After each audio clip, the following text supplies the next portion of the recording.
Are you looking for inspiration on a daily basis? Well, check out Deal to Heal Tees. With our inspirational tees, you're sure to find something that will inspire you. Just go to dealtohealtees.myshopify.com. That's Deal to Heal Tees. Put some inspiration in your situation.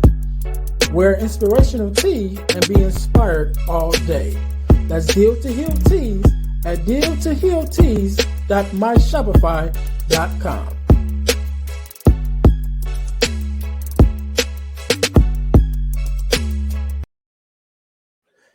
Hey guys, this is Ernest James, host of the Deal to Heal with E. James podcast, and I got a question to ask you. Could you buy me a cheeseburger? Better yet, could you buy me a value meal? Yes? Well, guess what? I don't need a value meal. However, for the cost of a value meal, you can support this podcast to keep us on the air. Just go to Patreon/Deal to Heal podcast and choose any one of the 3 tiers that's available. And if you just want to make a one-time donation, go to Cash App and make a donation to $EJames, the number 418.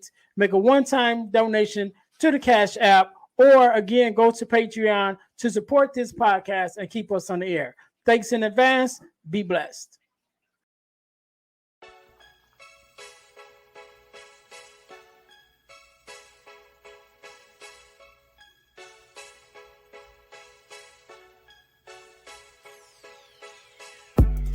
Welcome to Deal to Heal with E. James podcast.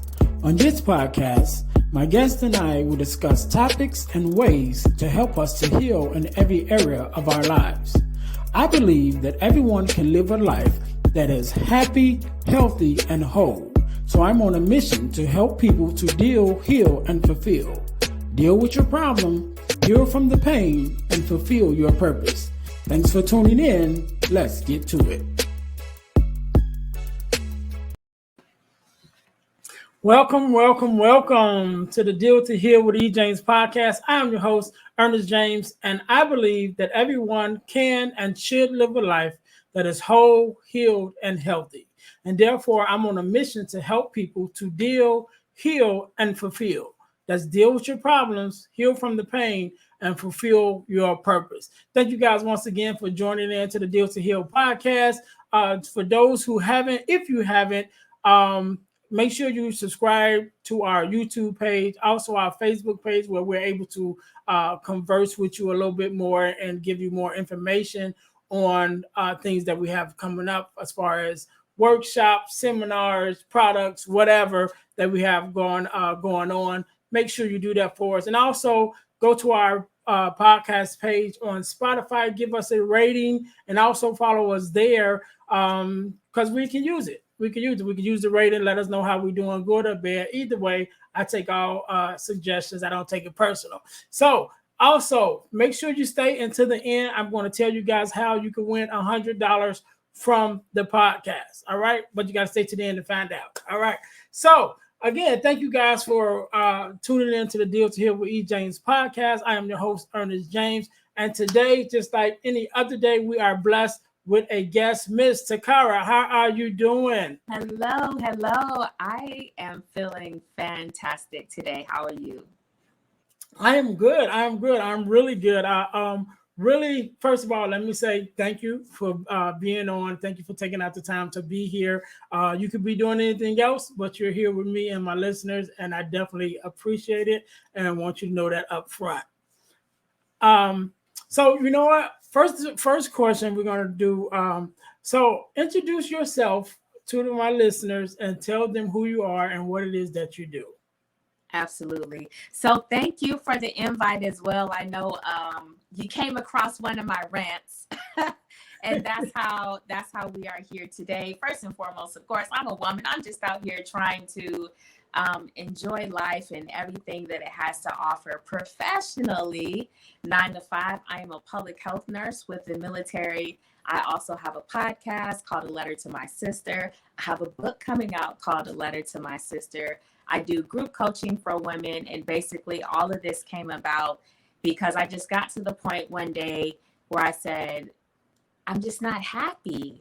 I'm not happy with the way that I'm living life right now. And then but today I'm in a completely different situation.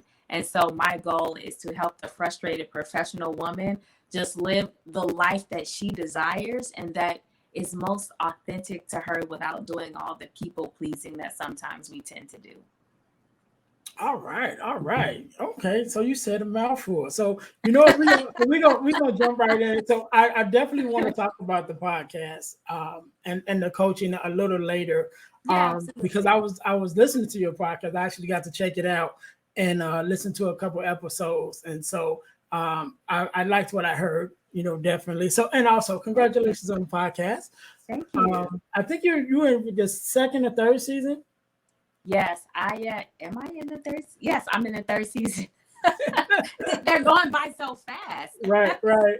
Yes, Okay, the third okay. season. Okay, so like you said, I came across one of your video. I think it was a video or a live. I think it was a live you were doing. I came across you were doing a live, and I kind of just listened to it and everything, and I was like, okay, I like it, and so I reached out to you, and just like everybody else, I send them a guest request form, and so when I got to your form, when I was looking at it, and I seen the topics that you want to speak on, I was like, oh, okay, we're gonna have some talking now, right? So one of the things that you put on, you wanted to talk about or address the differences between sexual advice given to young men or young boys and young girls growing up in the church. And so me myself, I'm a PK. I've been in church my whole life, the whole thing. And so I was like, ooh, we about to get it. So so I was really because I'm gonna let you start it, right? Because I don't want to take over because I have my own things with sex in the church, but so Ooh, I'll it's let about to you be get started. juicy then. Yeah, that's what I was thinking. Like, oh, okay, here we go. So the first thing, like I said, you mentioned about the differences in the advice that is given to boys and girls, and then you also mentioned purity culture. So, what are some of the differences that you see in that advice that is given, from boys and girls as far as growing up in the church? And then, first of all, what is your experience with the church? Are you also raised in the church also? Very much so. I do have a little bit of it. What's the best way that I want to put it? I wasn't forced to go to church. I actually just like to go to church. And interestingly enough, about me is that I came from a primarily single parent household. So I stayed with my mom during the school year, stayed with my father, my grandparents, basically the whole family during the summer because that's where everyone else was. And so my mother, she's not big into church, but I was. And so back in the day, when it was safe, of course, but I used to call like the church man myself to come pick me up so they could take me to church. And so like for me, I have always been into church. And then during the summer, I was basically on everything that there was. I was in the junior choir. I was in the youth ministry. I was a junior usher. So I was everywhere. Whatever position was available, I promise you, I'm sure that I did it in the church for sure. Okay, cool. I also I wasn't in everything. I was in the choir. I think that's necessary. Just growing up, you in the choir whether you want to be or not. But I also tell the story about my first sermon that I ever did. And so what happened with that? We would have a youth day every once a month. If the youth. So on the youth day, the youth do everything. Usher, from the top to the bottom, including preach. And so the girl who was over the youth department, she was only a couple of years older than us. She probably was like 19, maybe 20 at that time. I know she was like around, late teens. She wasn't too much older than us. And whenever we would have, the youth day, she would always be the speaker. And so this one day, again, she got up to get ready to be the speaker. And the pastor was like, nope, stop. Like every month, we always had the same person. And we have a whole youth department, like, and nobody else, none of the rest of you, speak or whatever. So she was like, so I'm going to pick. And so she picked me. and she picked my cousin. And she was like, y'all got 5 minutes. You know what I'm saying? Oh, And, wow. and so he went first. So they gave me 5 minutes to find the scripture real quick. And so it went well, of course, and the rest is history. But I never forgot that. I'm like, oh shoot. You know what I mean? It was like right on the spot. So it was like, all right, let me jump in and do what I need to do. So and so that being said, of course, I grew up in the church. Of course, I said I'm a PK, third or fourth generation preacher, pastor. Think about 5 generations, maybe. I don't know. It's a lot of us. Um, and so I definitely grew up in the church. So again, when we're talking about the differences in advice, just give us an example of one of the differences and that you speak of between the difference and the advice given to young boys and young girls when we talk about sex in the church.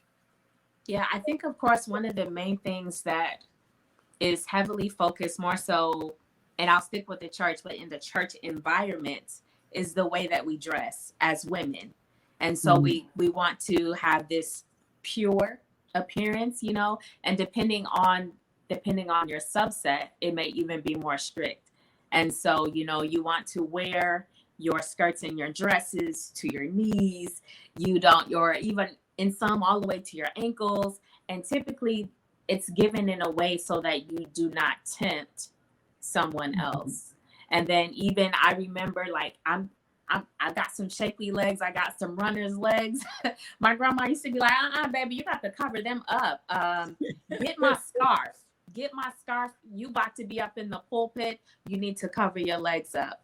And so, like, to me, it was one of those things where as, young boys where you were able to dress, in whatever way that you essentially wanted to. But then as a woman, the assets that you naturally have, everything has to be covered up. Like, you can't really wear something like this in some cases. It's got to go to your knees or to your ankles or something like that. And then if you're not acting accordingly, then you might get the title of fast. You're being fast. Yeah. Ain't never heard a boy called fast ever. A male, nothing. Never heard them being called fast. It even if 2 kids were caught being inappropriate, it's typically the young girl is the one who gets the negative, title.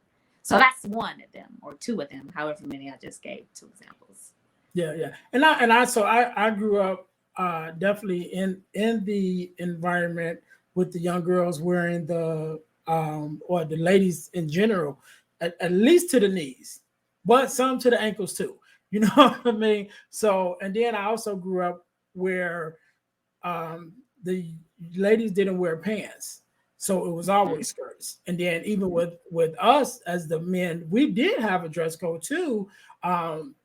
Several things in my church, right? So we couldn't wear shorts. So we always had to wear full length pants. We couldn't have a beard. So I can have this. You know what I mean? I had to cut my beard off. It had to be clean shaven, nice regular haircut. Couldn't even be bald back then. Like, no, you have to have the standard, not even a fade, just a standard haircut, growing up. And so, so I definitely understand that. But in my upbringing, of course, like I said, we had our things also with the boys and the girls. But one of the other things, as not to tempt, like for how you had to. I don't think, not necessarily for the men. For the males, it just was the dress code. Like, that's what it was. For the females, it was the dress code. That was the dress code also, but that was part of the reason why that was the dress code. Because I do remember those conversations being had, like, cover yourself and things like that. So yeah, that's definitely a different thing. But I know one of the other things that taught, even when we start talking about sex in the church, a lot of times the whole situation, when you even bring up sex, it was like, okay, no sex, period. save yourself till marriage. And while I agree with that, you know, in principle, I think that a lot of things, at least with me growing up, and I think it's just in general, from my generation, I'm 45, so from my upbringing 45 years ago, it still was probably kind of the same. Some of the things changed a little bit more now than it was then, but a lot of things that we were taught to do, we were taught to do it without reason, right? It was like, because this is what the rules are, and I think that had we really had the conversations, of why you do some of the things or why you were taught to do some of the things that you did, it would have stopped a lot of children, kids, from doing different things, So instead of just saying, save yourself till marriage, but let's talk about, what happens when you join together in a sexual act with someone, and the emotions and the soul ties and the things that carry along with that. Because now that it makes sense to me, Right. even as a child, it would make sense, save myself, because if I give myself to someone who's not worthy, now I feel some type of way. Or if I give myself to someone who may be misleading me, and now they've got what they came for and they're gone, and how that makes me feel, now that I'm left behind, that would make more sense to me. But we didn't Right. have those conversations. Did you guys have those conversations coming up? No. No. No. It was keep your legs closed. It was, stay pure. So basically everything that you just said is exactly what was taught. I do believe that as far as church culture goes, we're definitely getting a lot better as far as emphasizing the reasons why, but certainly back then, I'm not too far behind you. I'm 39. So even still, same conversations exactly. And top of that, also it was, don't get pregnant. You don't want to get pregnant and things like that. But then when young ladies did come to the church and they were pregnant, it was so much shame that you could see on the face, or they, they kind of became the talk of the town, and then all of a sudden they would disappear. No one would see them again until after they had the baby. Then once they had the baby, it seemed like everyone was just welcoming them with open arms as if nothing happened. And I was like, that's a gap right there, because the time that she left clearly was probably the time that she needed the most support, and we kind of dropped her in that aspect. Yeah, and because that's almost a year, and definitely you already, as a woman, in a emotional state, just because you're carrying a child, and so that's the least time, like you said, that you want to be left by yourself, and then we also know that the mother's emotional state definitely have an effect on the baby's physical and emotional state when the baby is conceived, so we definitely will want to make sure that at those times that she was receiving the most support than ever, especially in the church, and that's where, again, I'm glad we're having this conversation, because I think that it has to be addressed, and so that hopefully it can change, like you said, we were talking about our generation, but we are the leaders of the next generation, and if we're not having the conversations, then how is it going to change? How are things going to change? And so that's why I say, even with the reasoning behind some of the teachings that we have, just by giving us a reason why we're doing it, oh, now that makes sense. You know what I mean? And so even like, I mentioned about, staying a virgin until you're married. Why? And then definitely we have to even talk more so about, like you said, once you have, let's have had sex, or have, not just had sex, that's one, but a lot of times we can still hide that. You know what I mean? We can still hide it unless you were getting caught in the act or something like that. You can still hide that. But then if you end up pregnant, you can't hide that, because now that evidence is out there.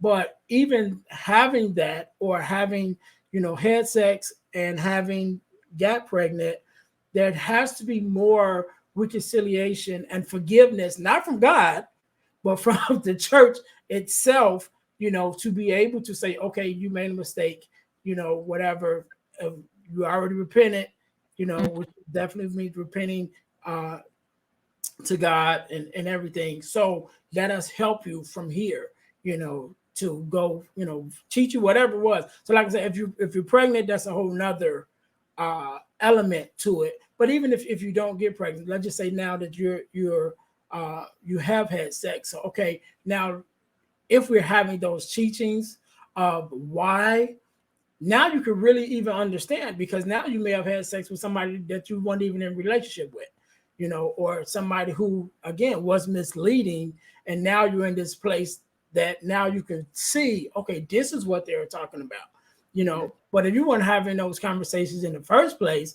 you don't even have nothing to fall back on to say, oh, is this what this what it was talking about? This what it was, and so you know, unless you have another example of something, or want to mention something else, that a difference, because I know we talked about those, but are there any other ones that come to mind?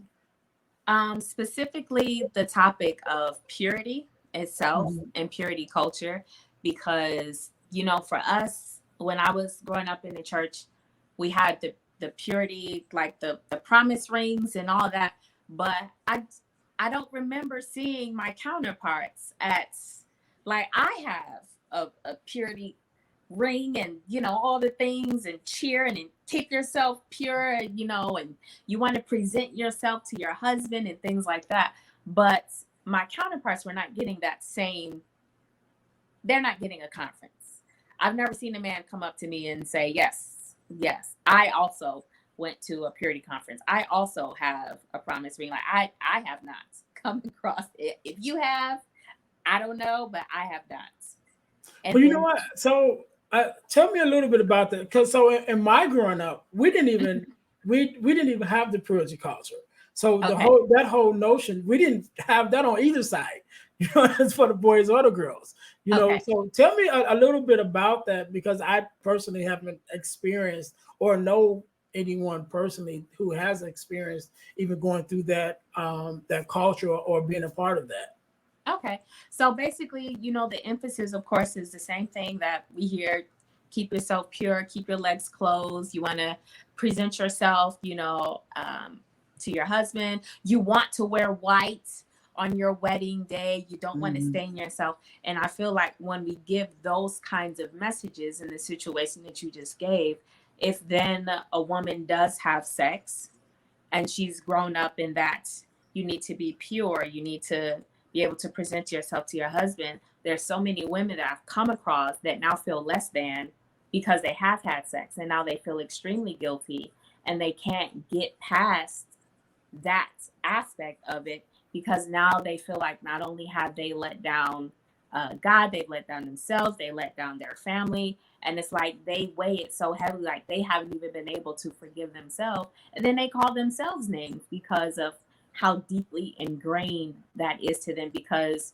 we're not teaching forgiveness, we're not teaching the reasons why, we're not teaching um like how, like, as far as sustaining, we're not teaching how to sustain yourself during abstinence.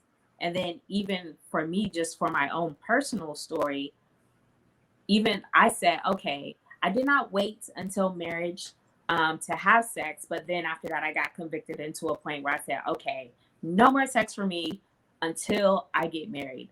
And then so, but even that, because I still had all of those old thinking and processes, and I had gone so long without sex, it took me so long to get my brain to flip once I got married to actually say sex is okay.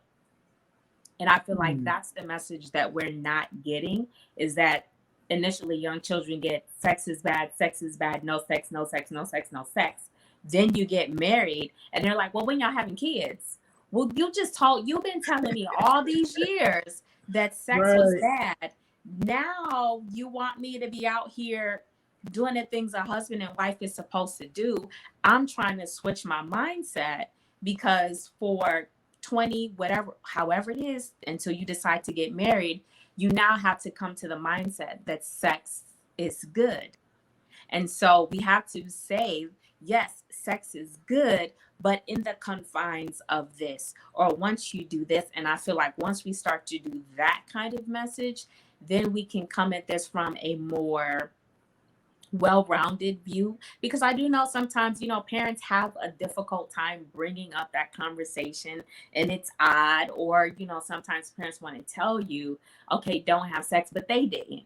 So then then it's kind of like, well, how you gonna tell me and you didn't? And so I feel like we need to be able to have more open and honest conversations. Personally, this is just me personally, I don't have kids, let me put that disclaimer out there as well. But I feel like we need to start as early as possible, not talking about sex, but sexual things, so that it's not so foreign once the time comes to actually have sex. So, me personally, I suggest that people start having sexual type conversations as early as 4. And people are like, 4? But I'm like, children need to know what is considered appropriate and inappropriate. And so by the time that child is 5, they're out of your sight. They're out of your sight for at least a whole day or half a day.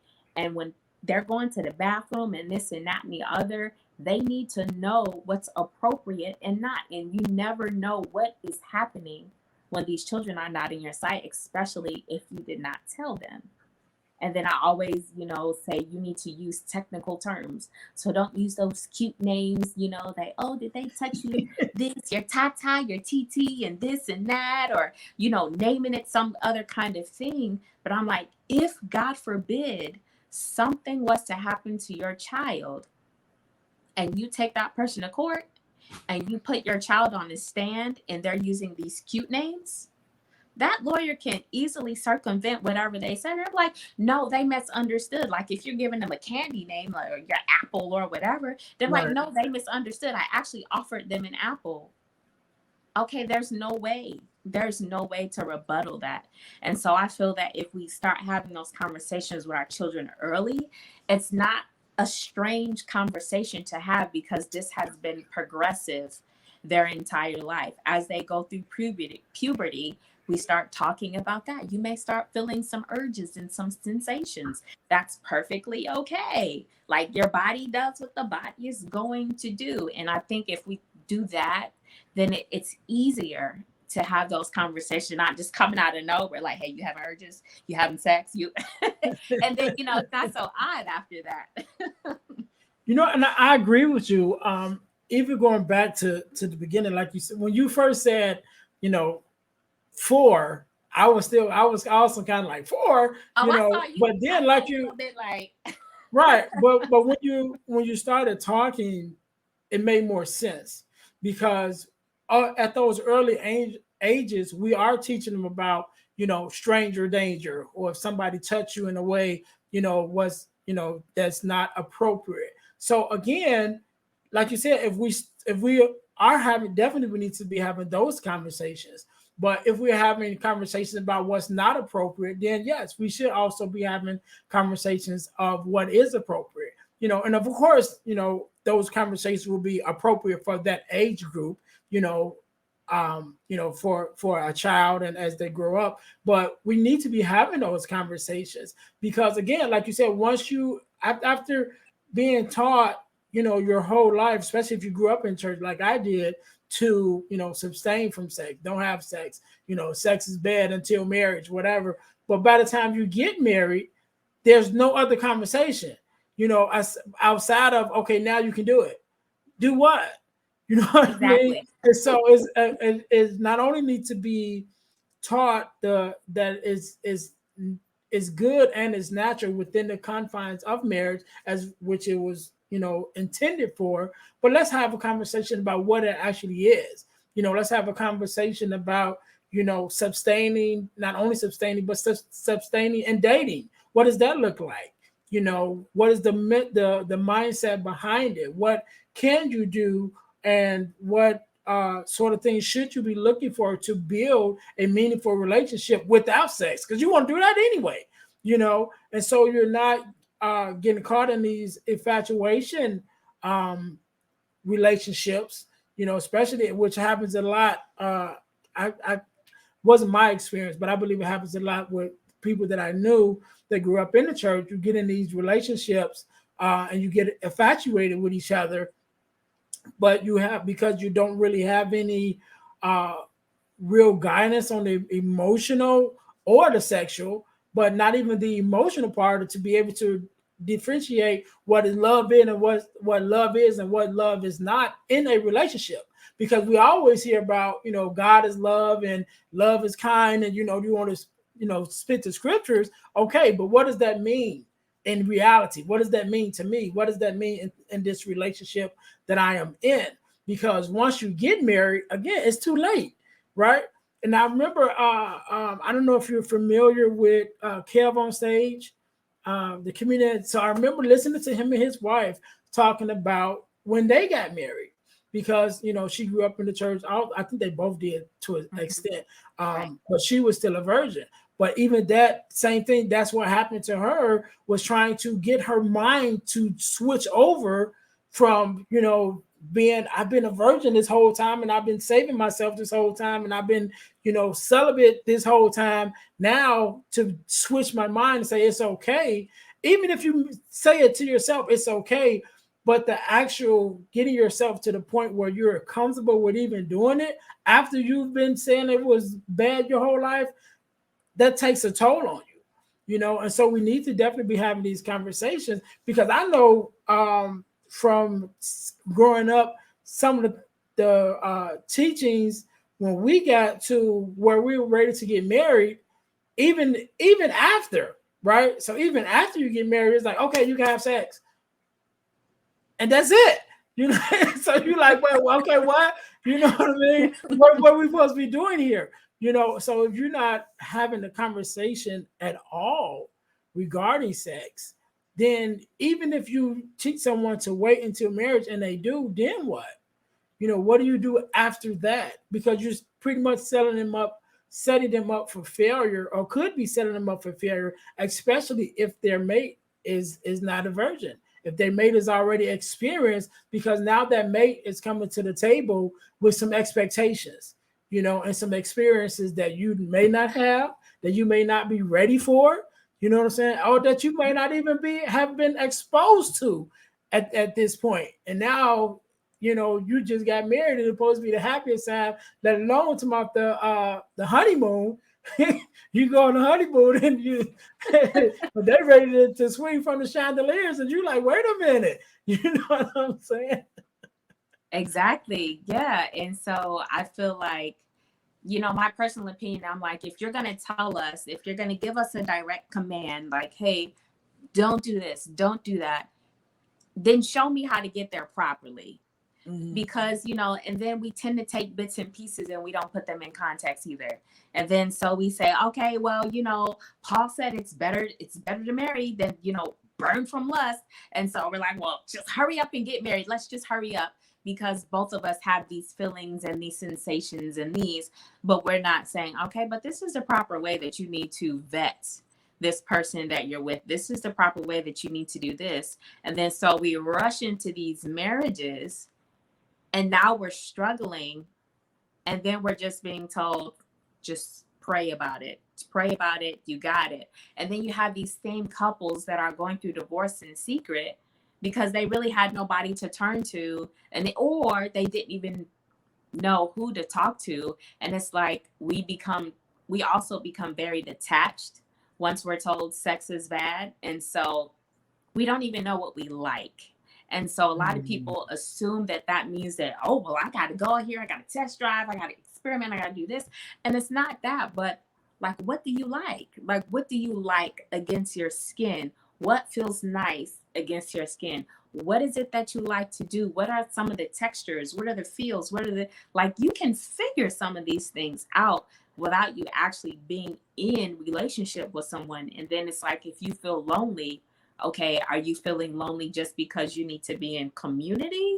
Do you feel lonely because you need to have more quality friendships? Like, what is the reason behind some of these things? And so I feel like if we start asking those type of questions and drilling further down, then we're at least able to make people more armed and more prepared. So truly, if they are going to sustain or abstain. I try to say, because I did learn as of late, there is a difference between celibacy and abstinence. And I was like, oh, thank you. I was not aware, because of course we use them interchangeably. But what I learned from someone else is celibacy is like you're taking the vow, like you're the nun, the monk. That is celibacy. You don't plan on having sex. Abstinence is, well, I'm waiting until a certain endpoint, and then that is where I'm going to have sex. But then also where you brought up with Kev on stage and his wife, I feel like also kind of within the church community, we can wear virginity as a badge of honor, because we've done what we were supposed to do. And so I've got this badge of honor that I've had this entire time. Now I get into marriage and I don't have the badge anymore. Right. Like it was good, but I don't have it anymore. And then it's like, okay, well, now you need to make another adjustment, because you've self-identified this entire time as being a virgin. Some people probably even gave you kudos for that and gave you congratulations because you have saved yourself. And most people have not done this. And it's like, we need to kind of look at it from a different way. Like, instead of it being like, yep, I'm a virgin, like just kind of making it very casual. Like for me to say, yeah, I'm a vegetarian, people aren't going to be like, oh, you're a vegetarian? But if I say I'm a virgin, they'd be like, for real? Like, how you doing that? Like, what's going on here? And then people have more questions. And then also for me, when I was a virgin, it was almost like it was a challenge for some people that I did decide to date. And it's like, you need to be aware of that as well, because no one told me that when you out here doing what you're supposed to do, you might come across some men that see your virginity as a challenge to see if they can talk you out of your conviction. Yeah, because now they want to take that badge and hang it on their wall for a different reason, you know. And that's exactly what you said, and I agree with you 100%. Because when we talk about the virgin part of it, and the whole thing with that, to be when it becomes part of your identity, you know, it's a lot. People use a lot of things that they hold on to that becomes a part of them. One thing with men, a lot of times we associate our work as part of our identity. You know, what do you do? Which is a question that you often ask a man, hey, what do you do for a living?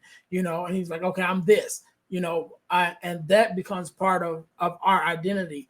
But in the church world, especially when we're talking about virgins, it's rare for men. We do have it.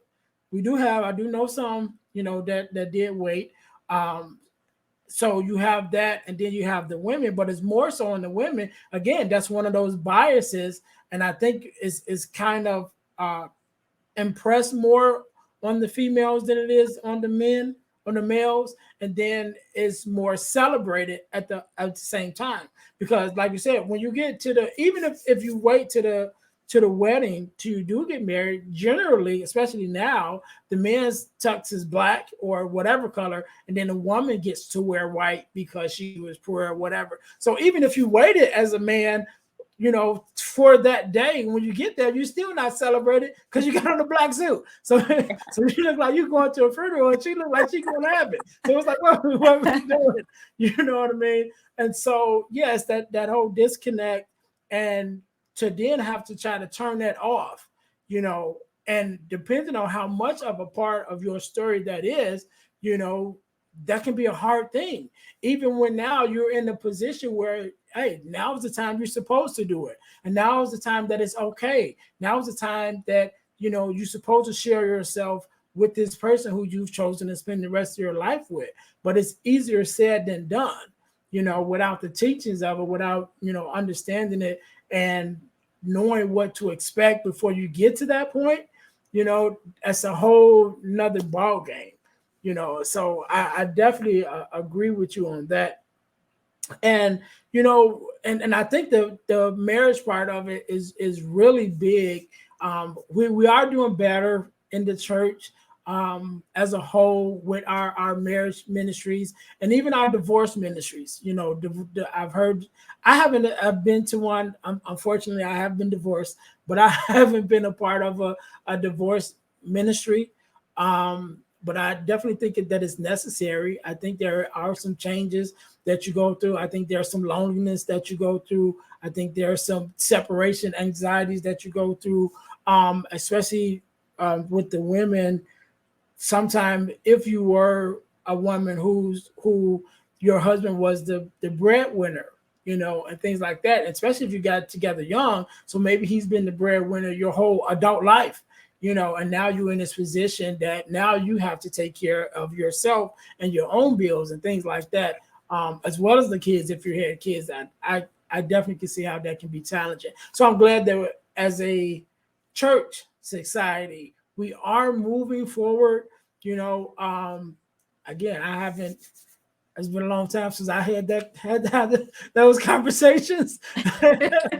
So I'm not sure how they go, but I'm glad that we are moving forward and we are able to have those conversations now. At least some of us on some platforms, but I do think that we probably need to push it a little more so that make it common across the board. Make it common, and I think that just that within itself could change a whole lot, even with our numbers of the divorce in the church. Because that's a whole another ball game. You start talking about divorce, and then you think in the church it should be different. Well, if you ain't taught, you ain't taught. Whether you're in the church or out the church, if you're not taught, going into a marriage, what that looks like, how to operate inside of a marriage, what that looks like, and even on the way out, what that should look like. If you're not taught it, you're not taught it. And so whether you're in the church or outside the church, it's still going to have the same results. So, I'm so glad we had this conversation. I think it's very enlightening, and I'm glad to hear definitely from a woman's point of view, because this is not a conversation. I don't think this is a conversation I've ever had. Definitely have with a woman. So I think that's great. So speaking of conversations, we mentioned at the beginning that you have a podcast. And I also mentioned that I was able to check it out to some of the episodes that you have. So talk to us a little bit about the podcast and how you even came to the point to get involved in this podcast world. Ooh, that's an excellent question. So, my podcast is called A Letter to My Sister, and it is all the things that I wish I had known about self, relationship, money, and careers. Every bit of that, especially a lot about self and relationships for sure. And so for this season, I'm focused solely on relationships, all aspects of relationship, all aspects of marriages. So I'm like, we really need to know the real deal about marriages around here. But I decided to do the podcast, number one, because I was coming out with the book. And they said, okay, well, how about you get some more of these thoughts and ideas out? And interestingly enough, is I'd separated from my husband in like at the end of 2020. And then so at the start of 2021, that was when I was like, okay, I'm gonna get some things in order. I'm gonna do this, I'm gonna do that. And so the day that my divorce was final is actually the day that I chose to press play for the podcast. And so for me, that was kind of like the end of one thing, and it was the start of another thing. But also in the process of that, I was like, you never really hear a person's perspective when they're going through a divorce until they're like years removed from it. Mm-hmm. And then it's like when they're talking about it, there's no more emotion in there. They make it seem like it's so easy, like, yeah, I just had to do this and I just had to do that and I just had to do that and I was done. And so I had like little segments in between called In the Thick of It, where I was actually processing the emotions and the feelings that I was having about the divorce as I was in it. So like if I felt a certain kind of way, I pressed record. If I felt another kind of way, I pressed record. And so that people can really get a good idea of that, I talked about just phases of when I did have low self-esteem when I was younger and how that affected a lot of the decisions that I made, including the people that I chose to date, questions that I should have been asking, red flags that I saw that I was like, oh, it's fine. It's okay. It's okay. And, just kind of going through that. And so that is basically what the podcast is about. So either I could be your big sister, or I could be your good cousin, or just someone who's had the experience that maybe you just haven't had yet. So I think everyone can get a little bit from it. Okay. And you mentioned about your book. I know you said it's not. You probably don't have a release date yet, but tell us a little bit about it. So build up a little anticipation. We'll be waiting for it. Yeah, so this actually called A Letter to My Sister as well. I call it the Big Sister's Guide to Dating and Relationships.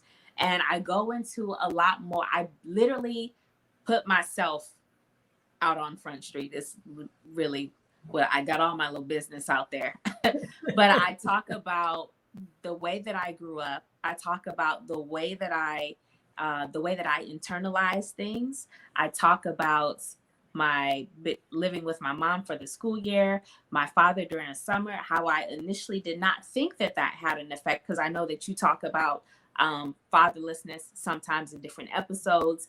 And even though my father and I have a very good relationship, a very close relationship, I did not realize I still had some of the remnants of a child who did not have their father around all the time.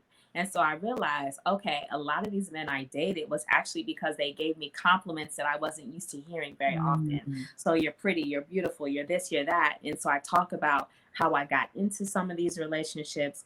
I talk about how I got into my marriage, the things that I saw that I did not quite question, that I should have questioned. I break down in each segment because I talk about yourself first, then I talk about dating, then engaged, then married, if you need to walk away, and divorce. And so each part, I have different questions that you really need to ask yourself about, okay, am I actually ready to date? All right, now that I'm dating, am I actually ready to be engaged? Have we had these types of conversations? And I really, really, really emphasize counseling, premarital counseling, regular counseling, all the counseling. But I really emphasize that because, as a church, we always think of premarital counseling and we go to church for the premarital counseling, which I will say I am for.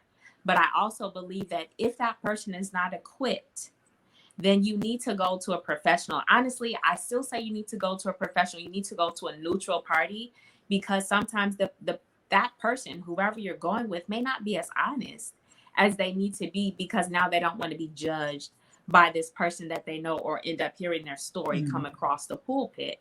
And so that was one of the things that I said, I really wish that not only had we done premarital counseling with the church, but we had done it with a professional, to maybe ask some of those deeper questions, because he did ask us some really good questions, but we didn't go any deeper into it. And now that I see we didn't really go deeper into that, that is really what caused some of our issues as well. Again, sex also being one of those, because it took me so long to click over. And then because I was living with my mom, single parent, I'm Miss Independent. I don't need your help. I don't need this. I don't need that. Mm. And so that took me a long time too. And so those are all of the things that I talk about in the book. So this is not meant to be like read through, put it down and done.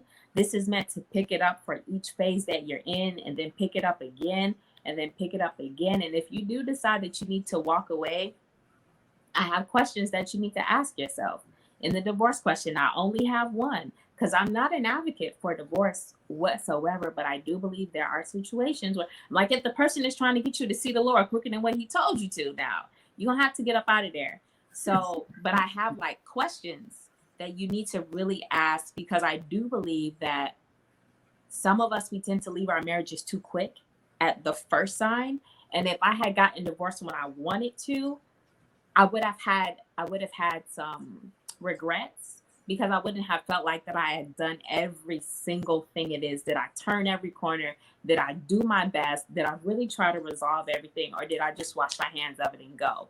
But because I stayed, because I know that I flipped and turned everything that I was supposed to, like when I did decide to get the divorce, when I did decide to walk away, like I really felt comfort. I did not feel convicted. I still felt the love of Jesus, because some people struggle with that too. But it's like, when you've done all that, when you've spoken to your father and he's giving you whatever downloads you need, whatever love you need, whatever comfort you need, whatever confirmations it is that you need, then I feel like that's when you can just truly evolve. And then back to my coaching program, have the life that you want and that you desire.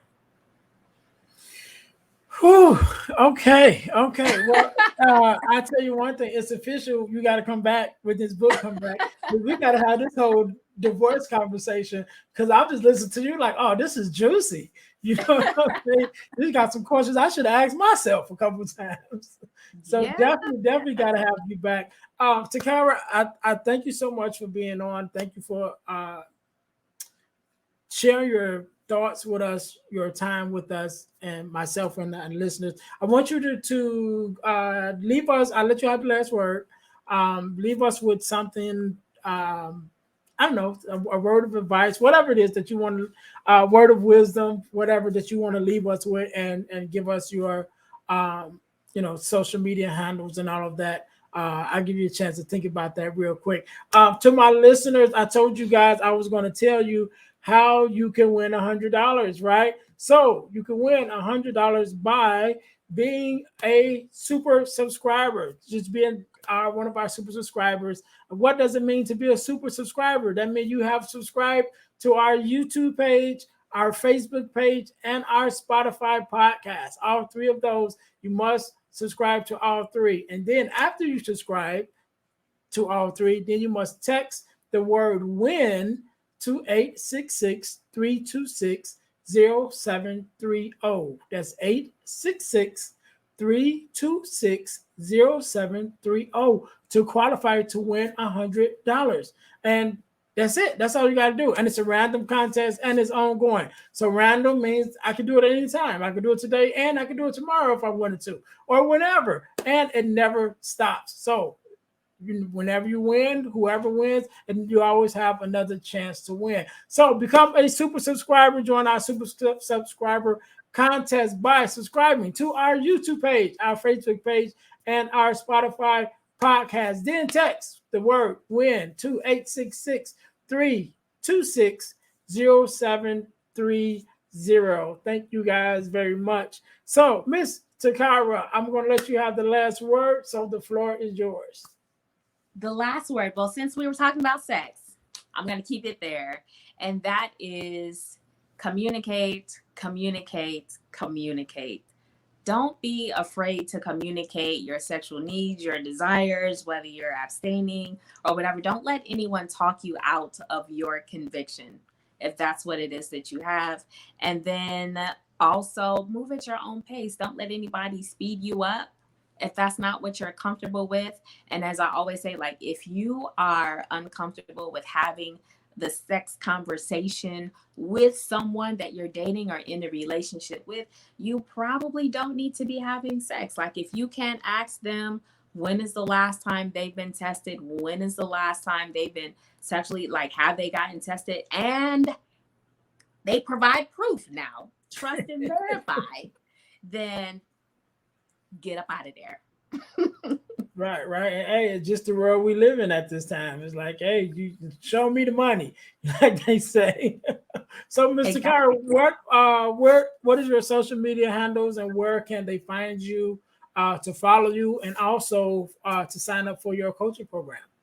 Yes. So Instagram is where I play at the most. And so I am Taccarrra_Renee on Instagram. You can also find me on Facebook as well. And definitely if you're interested in my coaching services, then on Instagram or even on Facebook as well, I do have a link tree and you could just click on that. And I also have like a little freebie because I'm all about journaling and writing your thoughts out so that you can be honest with yourself about the life that you want. And so definitely you can go to my link tree, get a free journal so that we can start working our way towards being authentically and uniquely you.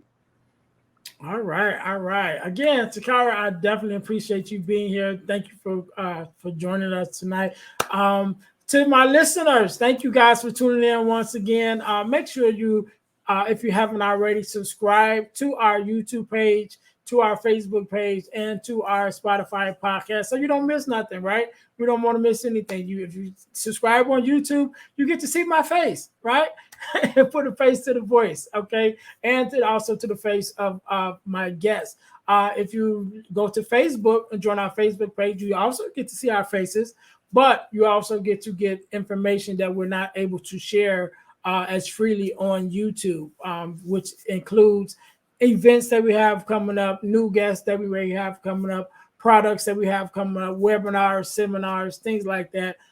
We are expanding into all of those fields even more. I myself have 3 ebooks that I've written that's coming out and a hardcover book that's coming out. So you guys got to go to a Facebook page, man. You got to go to the Facebook page so you can, be able to communicate with us and keep abreast of all those things that is happening. So once again, thank you guys for tuning in to the Deal to Heal with E. James podcast. I am your host, Ernest James, and my mission is to help you to deal, heal, and fulfill, to deal with your problems, to heal from the pain, and to fulfill your purpose. So until next time, we will see you guys next week. Be blessed. Hey guys, I know you're enjoying the podcast. However, don't forget to join our text line at 866-326-0730. That's 866-326-0730 in order to receive text messages with new events and things that is going on and new episodes as they release. All right, see you in a minute. Thanks for listening to the Deal to Heal with E. James podcast. Remember to listen, like, subscribe, and share.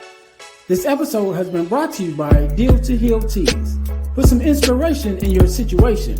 Wear an inspirational tea and be inspired all day.